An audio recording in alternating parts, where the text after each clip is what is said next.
नमस्कार दोस्तों, स्वागत है आपका मुकुल स्टडी में। दोस्तों, हमारी यूपीएसआई सीरीज़ चल रही थी, धमाका सीरीज़।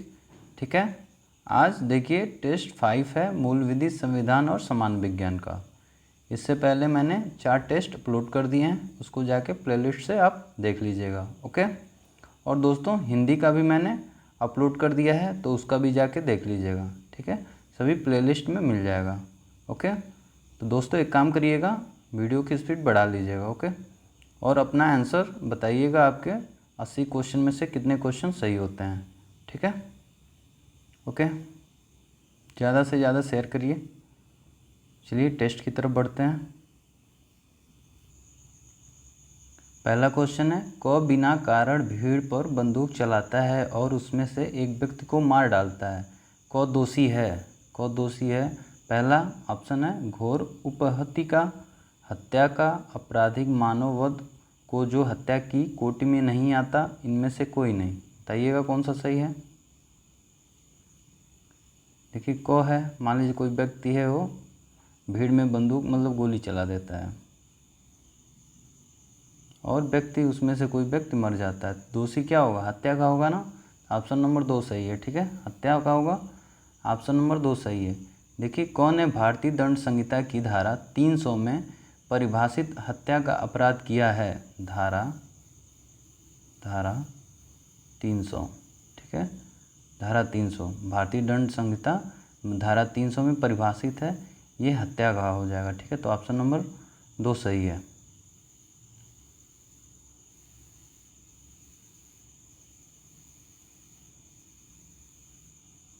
आगे बताइए। षड्यंत्र के अस्तित्व एवं पक्षकार के बारे में साक्ष्य देने के प्रावधान भारतीय साक्ष्य अधिनियम की किस धारा में है। धारा 10, धारा 15, धारा 18, धारा 21। बताइएगा। षड्यंत्र के अस्तित्व एवं पक्षकार के बारे में साक्ष्य देने के प्रावधान भारतीय साक्ष्य अधिनियम की किस धारा में है। देखिए, धारा 10 में है। ठीक है, ऑप्शन नंबर 1 सही है। ठीक है, धारा 10। देखिए, धारा 10 सामान्य परिकल्पना के बारे में षड्यंत्रकारी द्वारा कही गई या की गई बातें होती हैं। ओके। और धारा 15 क्या होता है। धारा 15 वह है, कार्य आकस्मिक या शास्य था, इस प्रश्न पर प्रकाश डालने वाले तथ्य होते हैं। ओके। और धारा 18 क्या है। देखिए, स्वीकृति कार्रवाई के पक्षकार या उसके अभिकर्ता द्वारा की जाती है। ओके। धारा 21 क्या है। स्वीकृतियों का उन्होंने करने वाले व्यक्तियों के विरुद्ध उनके द्वारा उनकी ओर से साबित किया जाना है। ओके, तो याद रखिएगा, षड्यंत्र के अस्तित्व एवं पक्षकार के बारे में साक्ष्य देने का प्रावधान भारतीय साक्ष्य अधिनियम के धारा 10 में है। तो ऑप्शन नंबर 1 सही है। ओके।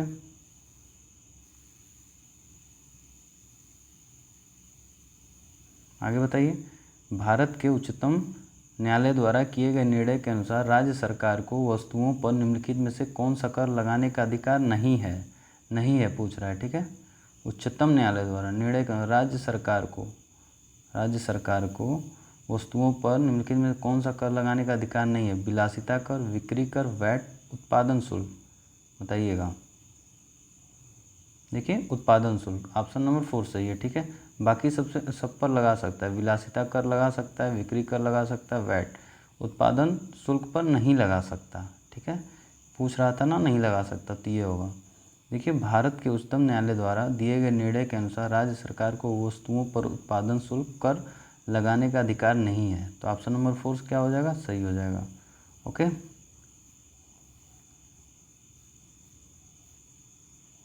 देखिए, चौथा क्वेश्चन है, मनरेगा कार्यक्रम निम्नलिखित में से भारतीय संविधान के किस अनुच्छेद को लागू करने हेतु लाया गया।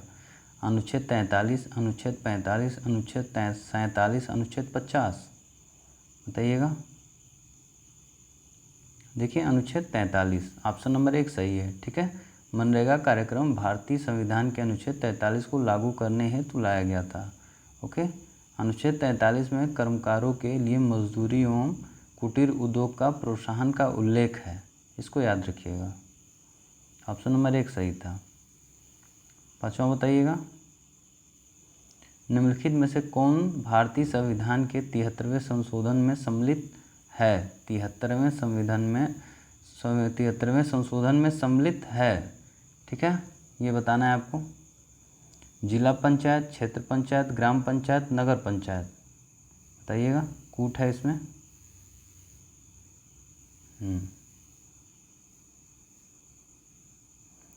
बताइए कौन सा सम्मिलित था। देखिए 73वें संविधान संशोधन में जिला पंचायत, क्षेत्र पंचायत और ग्राम पंचायत ये तीनों सम्मिलित थे, नगर पंचायत नहीं था। ठीक है, नगर पंचायत नहीं था, तो ABC सही है। तो कौन सा ऑप्शन हो जाएगा, ऑप्शन नंबर 2 सही हो जाएगा। ओके, देखिए 73वां संविधान संशोधन पंचायती राज से संबंधित है। किससे है, पंचायती राज से। ओके, पंचायती राज से संबंधित है। इसके द्वारा संविधान के भाग 9 अनुच्छेद 243 क से लेकर ड़ तक तथा अनुसूची 11 का प्रावधान किया गया था। ओके, 73वें संविधान संशोधन की मुख्य बातें कुछ हैं, उसके बारे में जान लेते हैं। देखिए इसके द्वारा पंचायती राज के त्रिस्तरीय ढांचे का प्रावधान किया गया। ग्राम स्तर पर ग्राम पंचायतें, उसके बाद प्रखंड स्तर पर पंचायत समिति तथा जिला स्तर पर जिला परिषद के गठन की व्याख्या की गई। और पंचायती राज संस्था के प्रत्येक स्तर में 1/3 स्थानों पर महिलाओं के लिए आरक्षण की व्यवस्था की गई। ये पॉइंट याद रखिएगा। ठीक है, पंचायती राज संस्था के प्रत्येक स्तर में 1/3 स्थानों पर महिलाओं के लिए आरक्षण की व्यवस्था की गई थी। ठीक है, इसका कार्यकाल 5 वर्ष निर्धारित किया गया। ओके, और राज्य की संचित निधि से इन संस्थाओं को अनुदान देने की व्यवस्था की गई है। कहाँ से, राज्य की संचित निधि से। ठीक है, राज्य की संचित निधि। ठीक है, याद रखिएगा इसको। तो ऑप्शन नंबर 2 सही है। ओके, ऑप्शन नंबर 2 सही है। आगे बताइए। द्रव चालित क्रिया किस कारण से होने वाला एक प्रकार का अपरदन है। द्रव चालित क्रिया किस कारण से होने वाला एक प्रकार का अपरदन है, बताइएगा। देखिए ये प्रवाही जल होता है। ठीक है, ऑप्शन नंबर 1 सही है। ठीक है, प्रवाही जल होता है। क्या होता है, द्रव चालित क्रिया नदी अपरदन। अपरदन का उदाहरण प्रवाहित जल के कारण का एक प्रमुख प्रकार है। ठीक है, जिसमें नदियां द्वारा उसके तटों के विरुद्ध लगाए गए बल के कारण उनमें दरारों, गड्ढों का निर्माण हो जाता है, जिनमें वायु निरुद्ध हो जाती है और प्रवाहित जल का दबाव नदी के तटों को कमज़ोर करता जाता है और धीरे धीरे यह इसे वहाँ से बहा ले जाता है। ओके, ऑप्शन नंबर 1 सही है, प्रवाहित जल। सातों बताइएगा, निम्नलिखित में से कौन सा नवीनतम भूवैज्ञानिक युग है। पर्मियन, ट्राइएसिक, क्रिटेशस या जुरासिक। कह रहे हैं नवीनतम भूवैज्ञानिक युग। ठीक है, कौन सा है, सातवां का बताइएगा।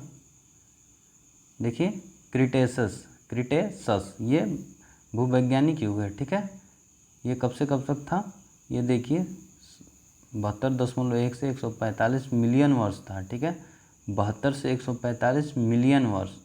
ओके, इसको याद रखिएगा। ओके, आगे चलिए। आगे है, किस रूप के पौधों से कोको चॉकलेट प्राप्त किया जाता है। शाक, झाड़ी, छोटा वृक्ष, बहुत बड़ा वृक्ष। बताइएगा कौन सा सही है, कोको और चॉकलेट। देखिए झाड़ी से। ठीक है, ऑप्शन नंबर 2 सही है। ओके दोस्तों, आप बताइएगा ज़रूर कमेंट बॉक्स में कि आपके कितने क्वेश्चन सही हुए, और वीडियो को ज़्यादा से ज़्यादा शेयर कर दीजिए। अगला क्वेश्चन है 9वां, सबसे बड़ा एक कोशिकीय जीव है। एक कोशिकीय। ठीक है, ईस्ट एसिटुबुलेरिया, एसिटोबैक्टर, अमीबा। एक कोशिकीय क्या होता है, जो जनन क्रिया नहीं करता है। ठीक है, और जो जनन क्रिया करता है वो द्विकोशिकीय होता है, बहुकोशिकीय होता है, बहुकोशिकीय। बताइएगा क्या होगा, अमीबा। ठीक है, अमीबा 4 सही है। आगे बताइएगा, किस्कोग्राफ का आविष्कार किसने किया था। किस्कोग्राफ का, SN बोस, PC राय, JC बोस, PC महाल, नोबिस। किस्कोग्राफ बताना है आपको। बताइए 10वां कौन सा सही है। देखिए JC बोस ने। ठीक है, JC बोस ने। किस्कोग्राफ एक ऐसी युक्ति है जिससे पौधे के विकास का मापन किया जाता है। इसका आविष्कार देखिए जगदीश चंद्र बसु ने किया था। जगदीश चंद्र बोस, JC बोस कौन था, ये जगदीश चंद्र बसु थे। ठीक है, आगे बताइएगा, महारंध्र जो एक द्वारक है कहाँ होता है। महारंध्र जो एक द्वारक है कहाँ होता है? कान, फेफड़े, कपाल, मेखला। देखिए कपाल में होता है। महारंध्र जो एक द्वारक होता है वो कपाल में होता है। ओके, तो ऑप्शन नंबर 4 सही है। 12वां क्वेश्चन है 1757 में प्लासी के युद्ध में सिराजुद्दौला के साथ किसने विश्वासघात किया था? किसने किया था? हैदर अली, मीर जाफ़र, मीर कासिम या अवध के नवाब? कौन था? मीर कासिम या मीर जाफ़र? बताइए, इन दोनों में से कोई एक था। देखिए मीर जाफ़र था। ठीक है, ऑप्शन नंबर 3 सही है। मीर जाफ़र था। 1757 की प्लासी की लड़ाई में सिराजुद्दौला के साथ विश्वासघात कर दिया था। किसने? मीर जाफ़र ने। 1757 प्लासी का युद्ध, याद रखिएगा। आगे बताइए।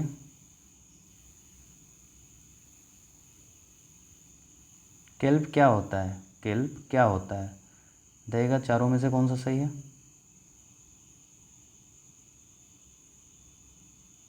देखिए समुद्री शैवाल जिसमें आयोडीन प्रचुर मात्रा में हो। केल्प क्या है? समुद्री शैवाल होता है जिसमें आयोडीन प्रचुर मात्रा में हो। याद रखिएगा इसको।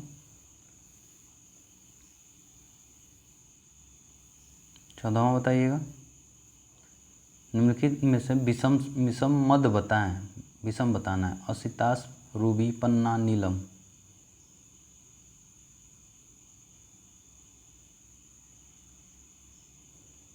कौन सा है? देखिए असितास्म। असितास्म ऑप्शन नंबर 1 सही है। ठीक है, देखिए इसमें पन्ना, रूबी और नीलम जो कलर्ड स्टोन या रत्नों में 3 मुख्य कीमती ये रत्न होते हैं। ठीक है, ये कायांतरित रूप में प्रकृति में पाए जाते हैं। और असितास्म जो होता है एक आग्नेय चट्टान है। ठीक है, आग्नेय चट्टान है, रॉक है। ओके,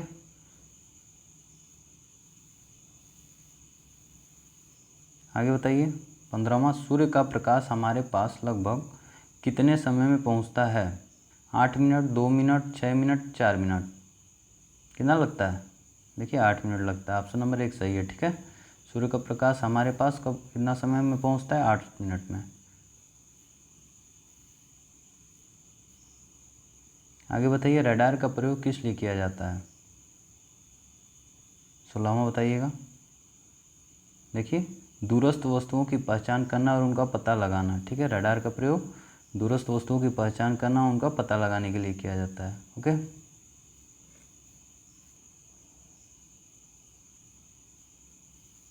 आगे बताइए। प्रकाशी फाइबर किस सिद्धांत पर कार्य करता है? प्रकाशी फाइबर किस सिद्धांत पर कार्य करता है? अपवर्तन, प्रकीर्णन, व्यक्तीकरण, पूर्ण आंतरिक परावर्तन? देखिए प्रकाशी जो फाइबर होता है पूर्ण आंतरिक परावर्तन पर कार्य करता है। तो ऑप्शन नंबर 4 सही है। ओके, आगे बताइए। 18 स्पीड बढ़ाते हैं। प्रस्तुतिकरण तैयार करने के लिए माइक्रोसॉफ्ट ऑफिस कौन सा अनुप्रयोग उपयुक्त है? अनुप्रयोग कह रहा है। ठीक है, प्रस्तुतिकरण तैयार करने के लिए माइक्रोसॉफ्ट ऑफिस का कौन सा अनुप्रयोग उपयुक्त है? अनुप्रयोग पूछ रहा है। Microsoft Excel, Microsoft Word, Microsoft PowerPoint, Microsoft publishers? देखिए Microsoft PowerPoint, option number 3 सही है। ठीक है, अनुप्रयोग है, याद रखिएगा इसको। आगे बताइए। इंटरनेट प्रौद्योगिकी के आरंभ में इंटरनेट पेज तैयार करने के लिए कौन सी भाषा का प्रयोग की जाती थी? बताइएगा कौन सा ऑप्शन सही है? देखिए 1993 में HTML, ठीक है, HTML को क्या कहते हैं? Hyper text markup language. ठीक है, ये एक स्टैंडर्ड मार्कअप लैंग्वेज है जिसका प्रयोग वेब पेज को क्रिएट करने के लिए किया जाता है। ओके, तो ऑप्शन नंबर क्या हो जाएगा? Option number 2 HTML। ओके, आगे बताइए। प्राणी विज्ञान की शाखा का नाम जिसमें पशु व्यवहार का वैज्ञानिक अध्ययन किया जाता है? प्राणी विज्ञान की शाखा का नाम जिसमें पशु व्यवहार का वैज्ञानिक अध्ययन किया जाता है, बताइएगा। देखिए जीव परिस्थितिकी, जीव परिस्थितिकी, ऑप्शन नंबर 3 सही है। ठीक है, इसमें पशु व्यवहार वैज्ञानिक का अध्ययन किया जाता है। 21वां बताइएगा।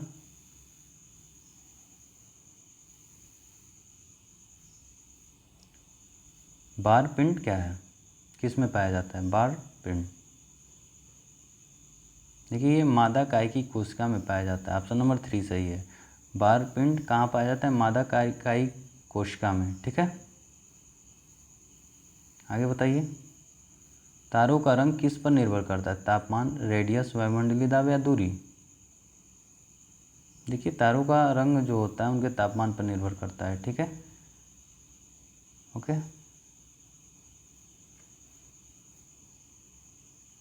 आगे बताइए। बरायो स्टेंटिस और डोलोस्टेंटिन्स जैसे अपूर्व ट्यूमर रोधी एजेंटों का पता लगाने में कौन सा स्रोत विशेष रूप से फलदायक रहा? समुद्री स्रोत, पशु, विष और टॉक्सिन, संयोजित रसायन? बताइएगा 23 का कौन सा सही है?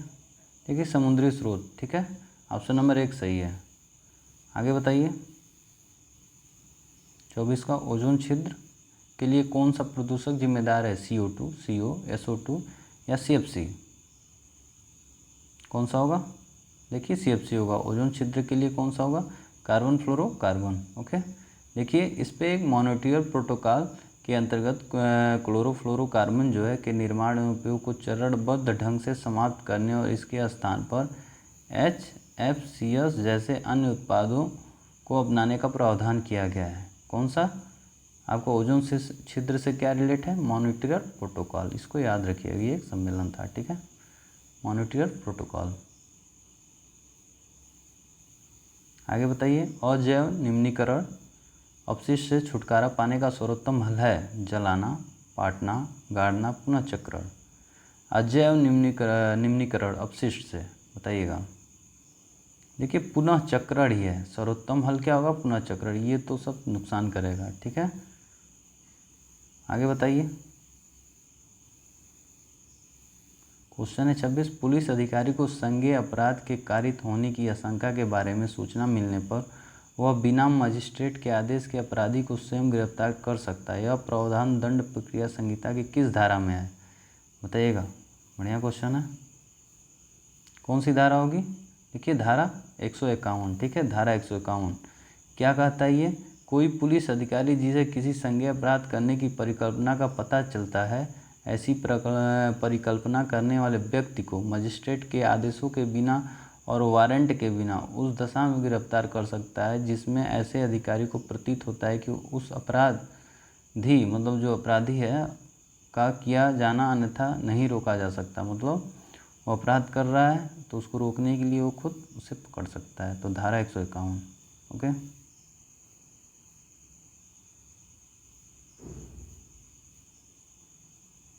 बताइए 27वां क्वेश्चन। निम्नलिखित में से संविधान का कौन सा अनुच्छेद यह उपबंध करता है प्राथमिक स्तर पर मातृभाषा में शिक्षा देने हेतु राज्य पर्याप्त सुविधा प्रदान करने का प्रयत्न करेगा? मातृभाषा शिक्षा हेतु अनुच्छेद 349, अनुच्छेद 350, अनुच्छेद 350 को अनुच्छेद 351। बताइएगा 27 का कौन सा सही है?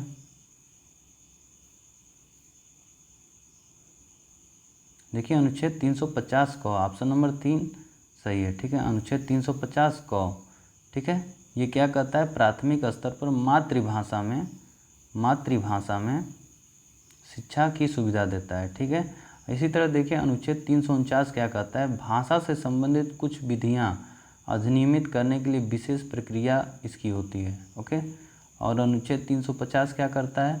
व्यथा के निवारण के लिए अभ्यावेदन में प्रयोग की जाने वाली भाषा।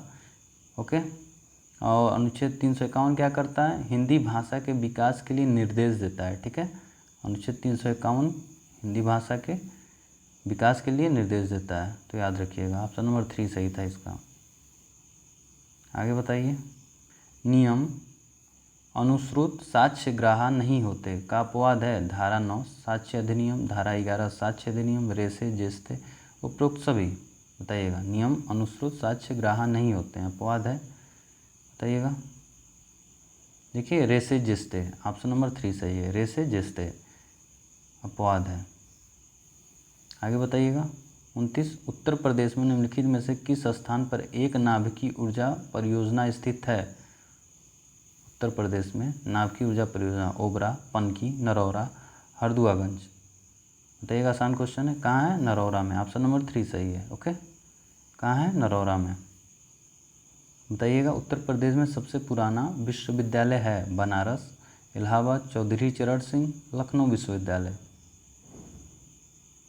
सबसे पुराना क्या होगा? इलाहाबाद हिंदू विश्वविद्यालय, ऑप्शन नंबर 2 सही है, ठीक है, ऑप्शन नंबर 2 सही है। इसकी स्थापना कब हुई थी? 1887 में, ठीक है, 1887 में।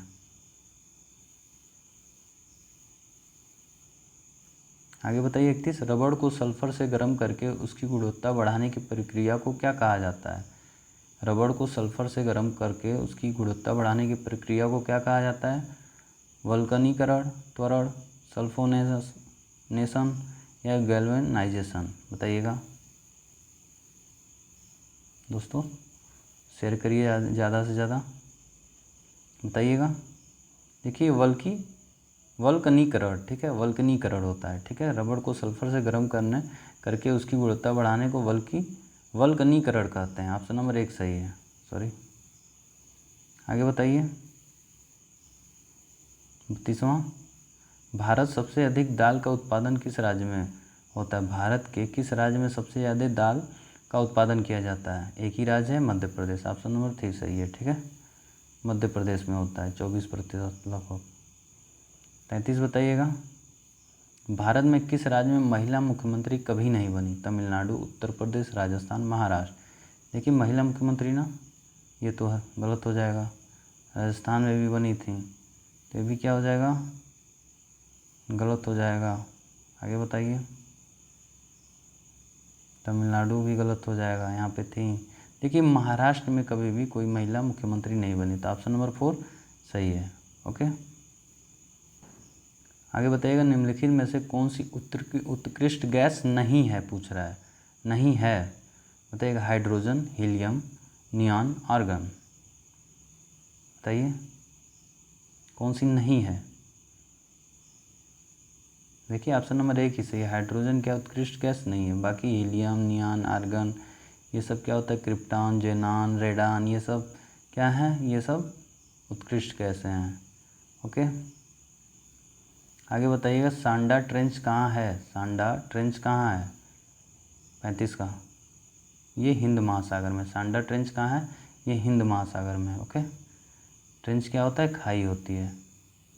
आगे बताइए 36, निम्नलिखित में से कौन सा जैव सेल है? संगमरमर, कोयला, स्लेट, ग्रेनाइट? जैव सेल क्या होगा? देखिए कोयला, ठीक है, कोयला क्या है? जैव सेल है। ऑप्शन नंबर 2 सही है। आगे बताइए, प्रसिद्ध पुस्तक मालगुडी डेज का लेखक निम्नलिखित में से कौन है? मालगुडी डेज, बताइएगा कौन से हैं?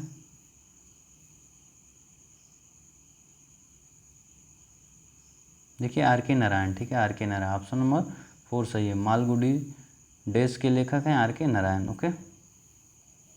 आगे बताइए,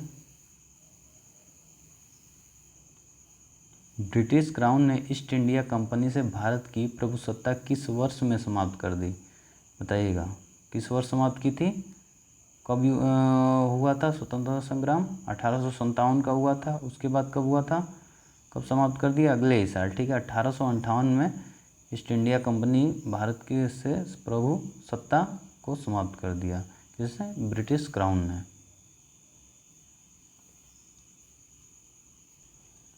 आगे बताइए, कौन सी शिरा फेफड़ों से हृदय में शुद्ध रक्त लाती है? कौन सी शिरा फेफड़ों से हृदय में शुद्ध रक्त लाती है? वृक्की शिरा, फुफ्फुस शिरा, महाशिरा? बताइएगा 39 का। देखिए फुफ्फुस शिरा, ठीक है, फुफ्फुस शिरा, फुफ्फुस शिरा, ठीक है। ये देखिए ये शिराओं का समूह है जो फेफड़े से ऑक्सीजन युक्त शुद्ध रक्त हृदय में भेजता है। यह फेफड़े से ऑक्सीकृत रक्त को हृदय के बाएं अलिंद में पहुंचाती है, ठीक है, याद रखिएगा। आगे बताइए, भारतीय राष्ट्रीय कांग्रेस की पहली महिला अध्यक्ष कौन थी? कौन था? देखिए एनी बेसेंट थी। भारतीय राष्ट्रीय कांग्रेस की पहली महिला अध्यक्ष थी एनी बेसेंट, ओके, सही है, ओके। अगर भारतीय पूछ देता तो कौन हो जाती? बस सरोजनी नायडू हो जाती, ओके। क्वेश्चन 41, वह साइमन कमीशन के विरुद्ध प्रदर्शन करने के दौरान लाहौर में पुलिस लाठीचार्ज में गंभीर रूप से घायल हो गए। जिसके कारण उनकी बाद में नवंबर 1928 में मृत्यु हो गई। उसके पश्चात ब्रिटिश अधिकारी जो कि उन पर लाठीचार्ज के लिए जिम्मेदार था, उसको भगत सिंह और राजगुरु ने गोली से भून डाला। उपरोक्त पैराग्राफ किसके बारे में कहा गया है, बताइएगा। किसके बारे में कहा गया था, किसके सिर पे चोट लगी और कुछ दिन बाद उनका डेथ हो गया था? कौन थे वो? लाला लाजपत राय। ऑप्शन नंबर 2 सही है, ठीक है, लाला लाजपत राय। ओके, आगे बताइए 42 का। निम्नलिखित में से भारतीय संविधान का कौन सा अनुच्छेद बच्चों की शिक्षा के लिए अवसर प्रदान करने की जिम्मेदारी उनके अभिभावकों पर डालता है, बताइएगा। देखिए अनुच्छेद 51A, ऑप्शन नंबर 2 सही है, ठीक है। वर्ष 2002 में भारतीय संविधान में किए गए 86वें संविधान संशोधन द्वारा संविधान के अनुच्छेद 51A में उपवाक्य जे को जोड़ दिया गया, जिसके अंतर्गत सभी अभिभावकों व संरक्षकों का कर्तव्य है कि वे अपने 6 से 14 वर्ष तक के बच्चों को शिक्षा का अवसर प्रदान करें। तो ऑप्शन नंबर 2 सही हो जाएगा। ओके, आगे बताइए। आगे है होम रूल आंदोलन के संदर्भ में कौन सा कथन असत्य है, बताना है। असत्य है ये बताना है आपको, बताइएगा। देखिए होम रूलिंग आंदोलन भारत की विश्व युद्ध सेकेंड की प्रतिक्रिया थी, ये बात गलत है, ठीक है। विश्व युद्ध कब हुआ था? 1939। सेकेंड युद्ध जो हुआ था विश्व युद्ध का, ये फर्स्ट युद्ध की बात कर रहा है ना, 1914 वाला, तो उस समय हुआ था होम रूल आंदोलन। ऑप्शन नंबर 3 गलत है। आगे बताइए, यदि वर्ष 2002 का कीमत सूचकांक 120 है तथा वर्ष 2003 का कीमत सूचकांक 130 है तो मुद्रास्फीति की दर होगी, बताइएगा क्या होगा। देखिए 8.3%, 8.3% कैसे हो जाएगा? 130 माइनस 120 बट्टा 120 गुणे 100, ठीक है। क्या होगा? 1 मिनट।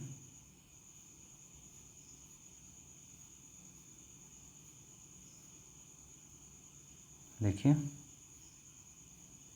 क्या होगा? 130 माइनस 120 बट्टा 120 गुणे 100, तो क्या आ जाएगा? 8.3%, ठीक है। 8.33% आएगा, लेकिन 8.3% सही है, इसको याद रखिएगा। आगे बताइए, लोकसभा सभापति को उसके कार्यकाल से निष्कासित किया जा सकता है, बताइएगा।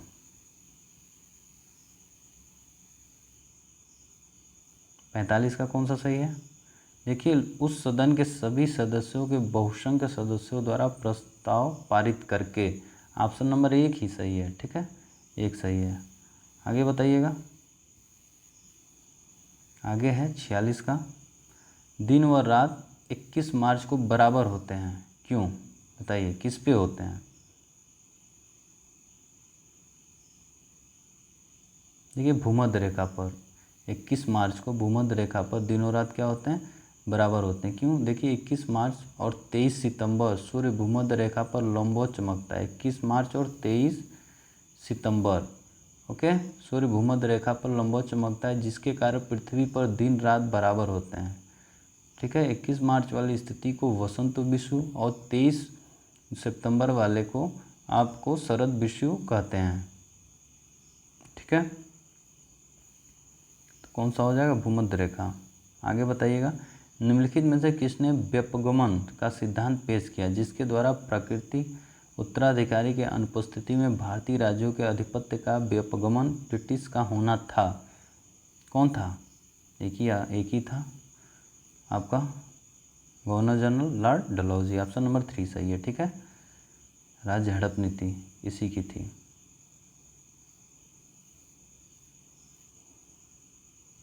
आगे बताइएगा, क्षेत्रफल की दृष्टि से भारत का सबसे बड़ा राज्य है, क्षेत्रफल की दृष्टि से भारत का सबसे बड़ा राज्य है, कौन सा है?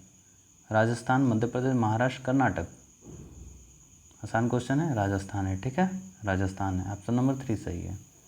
आगे बताइएगा, कौन एक सार्क का सदस्य नहीं है? सार्क, बताइएगा। भूटान, मॉरिशस, बांग्लादेश, मालदीव?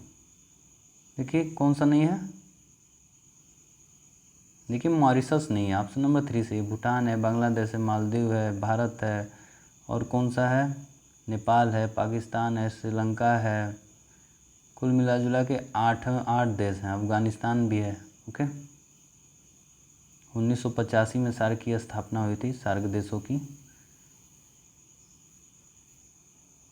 सार्क का मुख्यालय कहाँ है आपका, काठमांडू में पड़ता है। ओके, आगे बताइएगा 50 का, काले छिद्र ब्लैक होल का सिद्धांत किसके द्वारा खोजा गया, बताइएगा किसके द्वारा खोजा गया।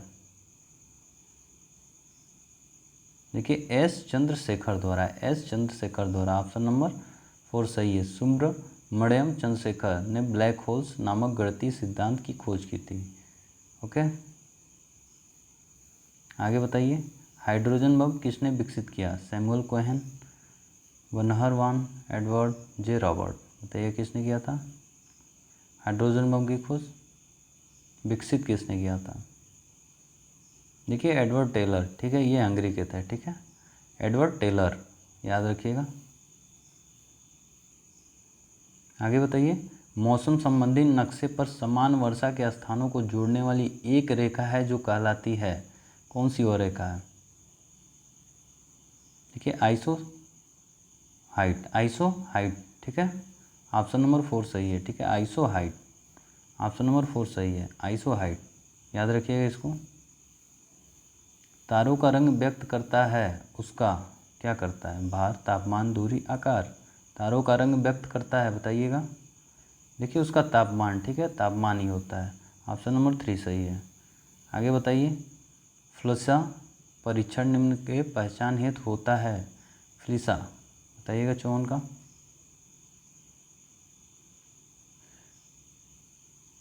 ये फ्लिसा नहीं होता है, इलीसा होता है, ठीक है, ELISA किसके लिए होता है, एलिसा टेस्ट, बताइएगा, मिस्टेक था इसमें। देखिए HIV संक्रमण के लिए, ऑप्शन नंबर 3 सही है, एलिसा टेस्ट HIV संक्रमण के लिए।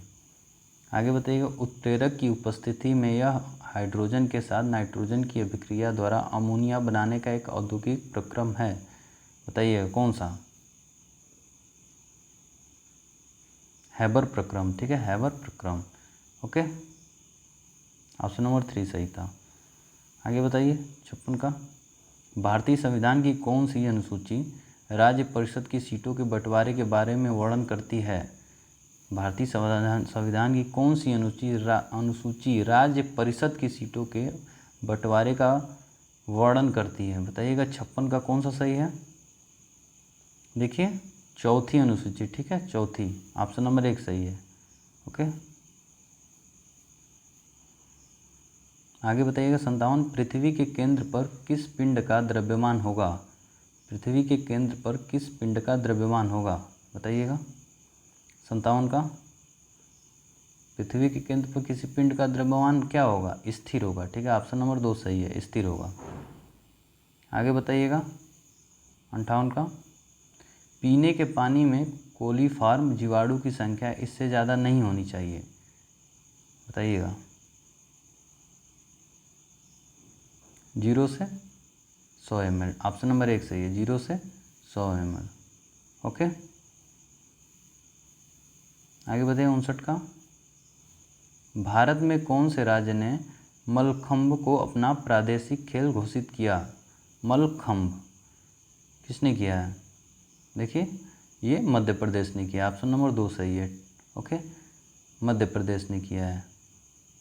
ये देखिए भारत के सर्वाधिक प्राचीन खेलों में से एक है, इस खेल के द्वारा कम समय में ही शरीर के सभी अंगों की कसरत हो जाती है, मलखंभ, ये याद रखिएगा, मध्य प्रदेश से। आगे बताइए 60 का, अभी हाल ही में रिजर्व बैंक ऑफ इंडिया का डिप्टी गवर्नर किसे नियुक्त किया गया।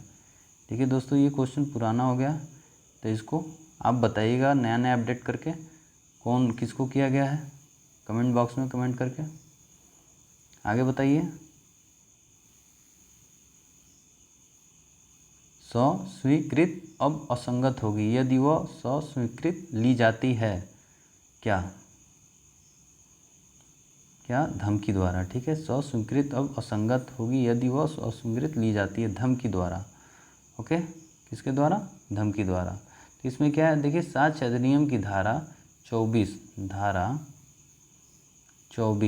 ठीक है के अनुसार उत्प्रेरणा, फुसलाने, धमकी या वचन वादा ठीक है द्वारा कराई गई स्वीकृति दंडिक कार्यवाही में विसंगत होती है। ओके, तो ऑप्शन नंबर 4 सही है। 62 बताइएगा, मानचित्र भारतीय साक्ष्य अधिनियम की किस धारा के अंतर्गत सुसंगत है? धारा 32, धारा 35, धारा 36, धारा 39। मानचित्र भारतीय साक्ष्य अधिनियम बताइएगा। देखिए धारा 36 मानचित्र भारतीय साक्ष्य अधिनियम धारा 36 के अंतर्गत सुसंगत है। ओके, और धारा 32 क्या है? देखिए धारा 32 ये दशाएं जिनमें उस व्यक्ति द्वारा सुसंगत तथ्य का किया गया तथा सुसंगत है जो मर गया है या मिल नहीं सकता। ओके, और धारा 35 क्या कहता है? कर्तव्य पालन में की गई लोक अभिलेख या इलेक्ट्रॉनिक अभिलेख की प्रविष्टियों की सुसंगत। और धारा 39 क्या कहता है? ये जब कि कथन किसी बातचीत, दस्तावेज, इलेक्ट्रॉनिक्स अभिलेख, पुस्तक अथवा पत्रों या कागज पत्रों की आपली या अपीली का भाग हो, ठीक है, तब क्या साक्ष्य दिया जाए, इसके लिए होता है। तो इसमें धारा 36 होगा, मानचित्र भारतीय साक्ष्य अधिनियम। ऑप्शन नंबर 3 सही है। आगे बताइएगा, चोरी जंगम संपत्ति के विरुद्ध वह अपराध है जिसमें सहमति बताइएगा। 63 का कौन सा सही है? देखिए नहीं ली जा सकती, ऑप्शन नंबर 2 सही है। ठीक है, भारतीय दंड संहिता की धारा 378 के अनुसार जो कोई किसी व्यक्ति के कब्जे में से उस व्यक्ति की संपत्ति के बिना कोई जंगम संपत्ति बेईमानी से ले लेने का आशय रखते हुए वह संपत्ति ऐसे लेने के लिए हटाता है, वह चोरी करता है, यह कहा जाता है। ठीक है, ऑप्शन नंबर 2 सही है।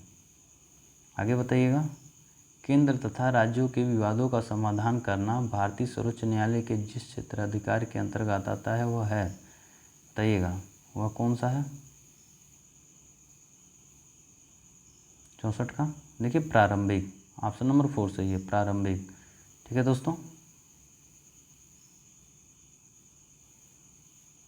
आगे बताइएगा, निम्नलिखित में से कौन सा निर्धारण डिग्री की परिभाषा के अंतर्गत नहीं आता ये कह रहा है, बताइएगा, छोटा कर दे रहा हूँ।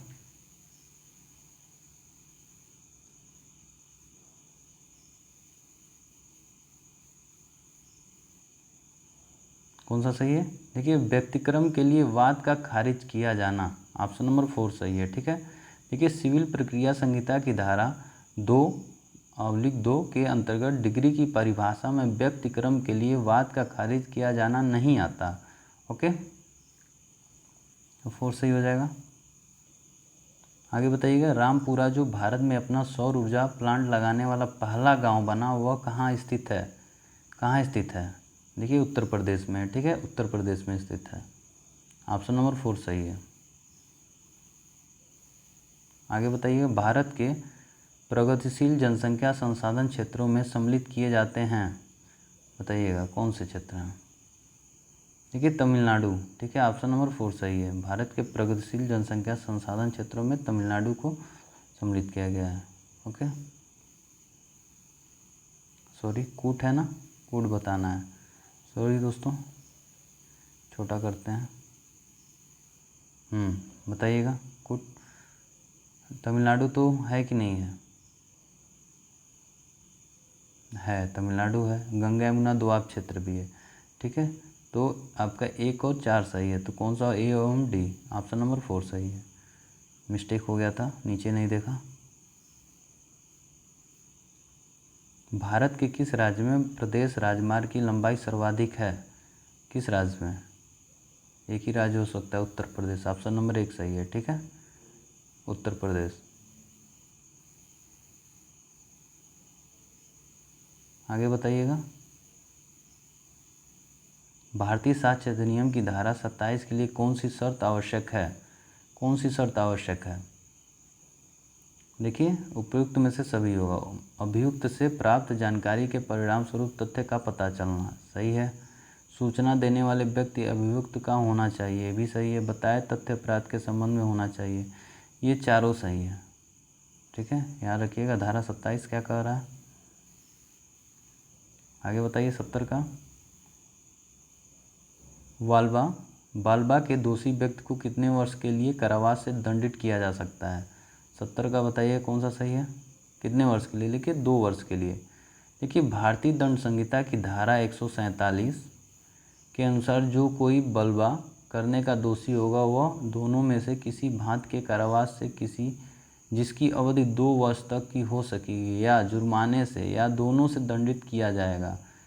ओके, तो ऑप्शन नंबर 1 सही है, 2 वर्ष, याद रखिएगा। आगे है दंड प्रक्रिया संहिता की धारा 145 के तहत करने के लिए मामलों में से किस बात का होना आवश्यक है? बताइए 71 का कौन सा सही है। देखिए विवाद किसी स्थावर भूमि या जल से संबंधित होना चाहिए, ये बात तो सही है। और दूसरा है विवाद से लोक शांति भंग होने की संभावना हो, ये भी है, ये भी सही है। ठीक है, तो उपयुक्त दोनों बातों का होना आवश्यक है, दोनों सही है, यानी कि ऑप्शन नंबर 3 आपका सही होगा। ठीक है, ऑप्शन नंबर 3 सही होगा।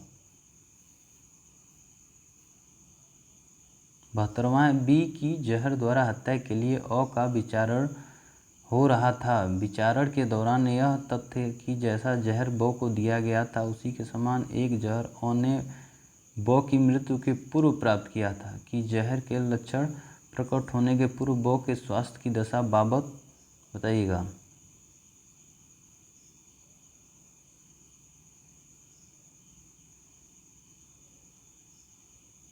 देखिए यह दोनों ही तथ्य सुसंगत है, ऑप्शन नंबर 2 सही है। ठीक है, ऑप्शन नंबर 2 सही है। आगे बताइएगा। आगे प्रश्न है कि क्या ओ ने एक अपराध किया था, कौन सा तथ्य सुसंगत है? बताइएगा 73 का। 1 मिनट। देखिए दोस्तों 73 क्वेश्चन थोड़ा कट गया है। ठीक है, 74 बताइए भारत के संविधान के अंतर्गत विषय तथा संबंधी सूची के बारे में निम्न निगमों में से सुमेलित नहीं है, कह रहा है। बताइएगा वन समवर्ती सूची में है क्या? शेयर बाजार, डाकघर बचत, जन सेवा, बताइएगा कौन सा इसमें सही नहीं है। देखिए शेयर बाजार संघीय सूची में नहीं है, ये संघीय सूची में नहीं है, तो ऑप्शन नंबर 2 सही है। ठीक है, देखिए भारतीय संविधान के अनुच्छेद 245 से 248 तक 245 से 248 तक, ठीक है, के अधीन केंद्र एवं राज्यों के बीच शक्तियों का विभाजन किया गया है। ओके, तथा इस संदर्भ में 7वीं अनुसूची में 3 सूचियां संघ सूची, राज्य सूची, समष्टि सूची दी गई हैं। ठीक है, 7वीं अनुसूची में। ओके, तो याद रखिएगा इसको। शेयर बाजार नहीं है, बाकी सब सही है। आगे क्वेश्चन है निम्नलिखित में से किस एक ने 1916 ईस्वी में लखनऊ में आयोजित भारतीय राष्ट्रीय कांग्रेस की वार्षिक अधिवेशन की अध्यक्षता की? एनी बेसेंट, लाला लाजपत राय, मोतीलाल नेहरू या AC मजूमदार? बहुत इंपॉर्टेंट क्वेश्चन है, किसने किया था? AC मजूमदार ने। ठीक है, लखनऊ 1916। ठीक है, आगे बताइएगा भारत के किस राज्य में फुलहर झील स्थित है? बताइएगा। देखिए उत्तर प्रदेश में। फुलहर झील कहाँ है? उत्तर प्रदेश में, ऑप्शन नंबर 3 सही है। ओके, 77 बताइएगा प्रति परीक्षा में कौन से प्रश्न नहीं पूछे जा सकेंगे? कौन से? देखिए अशिष्ट और कलंकात्मक प्रश्न, ऑप्शन नंबर 2 सही है। अशिष्ट और कलंकात्मक प्रश्न नहीं पूछे जा सकते हैं, क्यों? देखिए भारतीय साक्ष्य अधिनियम की धारा 151 के अनुसार न्यायालय किन्हीं प्रश्नों या पूछताछ का जिन्हें वह अशिष्ट या कलंकात्मक समझता है, चाहे ऐसे प्रश्न या जांच न्यायालय के समझ प्रश्नों को कुछ प्रभावित करने की प्रवृत्ति रखते हों। ओके, तो ऑप्शन नंबर 2 सही है इसका। आगे बताइए कार्यपालक मजिस्ट्रेट की नियुक्ति कौन करता है? कार्यपालक मजिस्ट्रेट की नियुक्ति कौन करता है? बहुत इंपॉर्टेंट क्वेश्चन है। देखिए राज्य सरकार, ऑप्शन नंबर 2 सही है। राज्य सरकार क्या करेगा? राज्य सरकार के दायरे में काम करता है ना। ठीक है, ये धारा 20 के अंतर्गत आता है। ओके, देखिए दोस्तों 79 क्वेश्चन भी मिस्टेक है, इसमें 2 क्वेश्चन मिस्टेक है, मैं कमेंट बॉक्स में आपको बता दूंगा। ओके, 80वां क्वेश्चन बताइए संबंध मामला है, संबंध मामला क्या है?